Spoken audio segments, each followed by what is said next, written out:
going to join me here. Won't you be seated, please, ladies and gentlemen? Come on, Dr. Jaffe and Mr. Krogh, which I think needs to be made to the nation. America's public enemy number one in the United States is drug abuse. In order to fight and defeat this enemy, it is necessary to wage a new all-out offensive.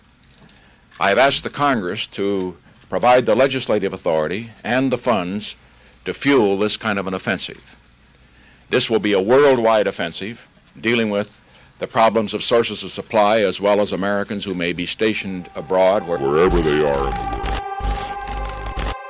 Durante su discurso en el Congreso, Nixon aseguró que si no se destruía la amenaza de las drogas en América, las drogas los destruirían como nación. Lo cierto es que a 50 años de estrategias bélicas e inefectivas, el uso de drogas se mantiene. Se calcula que 31.9 millones de personas de 12 años o más en los Estados Unidos usan alguna droga declarada ilícita. Asimismo, según datos del Center of Disease Control and Prevention, a 2020 se reportan más de 90.722 muertes por sobredosis. Richard Nixon, el creador de la guerra contra las drogas y el espionaje masivo.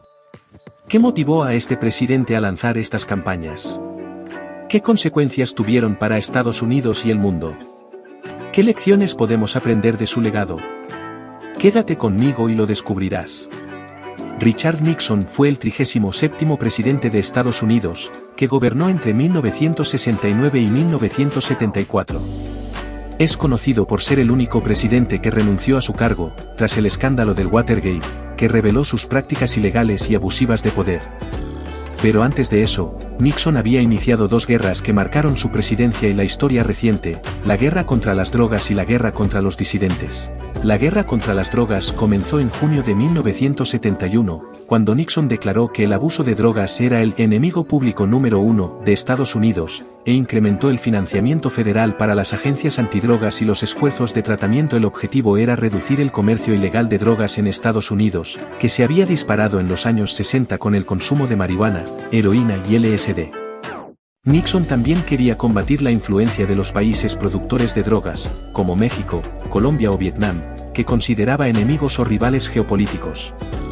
Para ello, Nixon creó la Drug Enforcement Administration, DEA, una agencia federal encargada de perseguir a los traficantes y productores de drogas dentro y fuera del país. También impulsó leyes más duras y punitivas contra los usuarios y vendedores de drogas, como la Ley de Sustancias Controladas de 1970, que estableció un sistema de clasificación de las drogas según su potencial adictivo y médico. Además, Nixon presionó a otros países para que adoptaran políticas similares, mediante acuerdos bilaterales o multilaterales, como la Convención Única sobre Estupefacientes de 1971. La guerra contra las drogas tuvo un impacto profundo en Estados Unidos y el mundo. Por un lado, aumentó el presupuesto y el poder de las agencias antidrogas, que realizaron operaciones encubiertas, violentas e ilegales en varios países. Por otro lado, provocó el encarcelamiento masivo de millones de personas, sobre todo minorías raciales y pobres, que fueron criminalizadas por su consumo o posesión de drogas. Además, generó una escalada de violencia y corrupción en los países productores y consumidores de drogas, donde surgieron poderosos carteles y organizaciones criminales que se disputaban el control del mercado. La guerra contra las drogas no logró su objetivo de eliminar o reducir el problema de las drogas en Estados Unidos o el mundo. Al contrario, creó nuevos problemas sociales, económicos y políticos, que aún persisten hoy en día. Muchos expertos y activistas han criticado esta política como ineficaz, injusta e inhumana, y han propuesto alternativas más racionales y humanitarias, como la prevención, la educación, la regulación o la despenalización. La otra guerra que inició Nixon fue la guerra contra los disidentes. Se trata del conjunto de acciones que realizó su administración para espiar, infiltrar y sabotear a los grupos políticos y sociales que se oponían a sus políticas o a su reelección. Estos grupos incluían a los movimientos pacifistas, feministas, ecologistas, estudiantiles y afroamericanos, entre otros. Nixon los consideraba una amenaza para la seguridad nacional y para su propia imagen pública. Para combatirlos, Nixon utilizó varios recursos del Estado, como el FBI, la CIA, el IRS o el Pentágono.